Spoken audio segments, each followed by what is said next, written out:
A few thoughts now on the deep state and its obvious and dangerous commitment to obstruct and subvert the Trump presidency.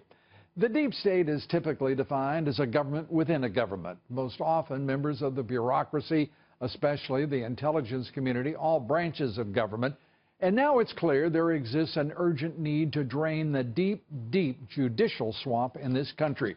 Two federal court judges have now ruled against President Trump's revised travel ban executive order. A federal judge in Hawaii, appointed by former President Obama and one of his classmates at Harvard Law to boot, issued the stay against the president's executive order yesterday. President Trump blasted the flawed legal reasoning last night in his rally in Nashville. This new order was tailored to the dictates of the Ninth Circuit's, in my opinion, flawed ruling. An unprecedented judicial overreach. You don't think this was done by a judge for political reasons, do you? No. This ruling makes us look weak. Well, it certainly makes the federal judge, Derek Watson, the classmate of Mr. Obama's at Harvard Law, appointed by Mr. Obama in 2012, look very weak and overtly political. Maryland Judge Theodore Chang, also nominated by President Obama in 2013, and in an interesting coincidence, Mr. Obama paid a surprise visit to Honolulu, where Judge Watson resides, Monday, preceding the ruling. Just coincidence, I assure you, I think. Or at least a little tweak by Mr. Obama not lost on any one of us who were taking some notice of where he was on the day his old classmate made a ruling in his favor. Both of these left-wing activist judges went rogue. Let me repeat this. They went rogue. They ignored the law. They ignored the Constitution. They ignored the will of the people. They ignored the President of the United States. It's a Constitution, by the way, that gives the President the power to suspend immigration.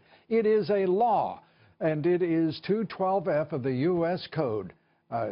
Maryland Judge Chang might want to write that down somewhere. He pointed to Mr. Trump's, quote, history of public statements. His history of statements, not the order itself. Judge Watson cited the president's, quote, contemporaneous public statements instead of relying on the language of the Trump executive order. Both judges relied on statements of candidate Trump. They completely ignored the president's stated authority within the order as well as the law and the Constitution. And now the Trump administration could appeal the Hawaii ruling before the notoriously left-wing Ninth Circuit Court of Appeals. That's the same court that ruled the first vetting order to not hold up, as they put it. It was a development today, though, that suggests the activist left judges, whether they're on the Ninth Circuit Court of Appeal or whether they're in Maryland or whether they're in Hawaii, well, they may have finally gone too far for even the Ninth Circuit Court of Appeals. The most overturned court in the nation, 5 judges on the Ninth Circuit broke ranks and voiced their support for the legality of President Trump's original travel ban. In an unsolicited filing, those 5 judges wrote this, quote, whatever we as individuals may feel about the president or the executive order, the president's decision was well within the powers of the presidency, end quote. The deep state activist left-wing judges may for the first time be confronted with an open public counterattack in the courts.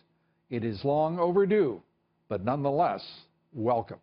These disastrously arrogant courts and simply rogue judges who put themselves and their ideology ahead of elected legislatures and, yes, presidents, must be rolled back. And the swamp that is our federal judiciary must be drained.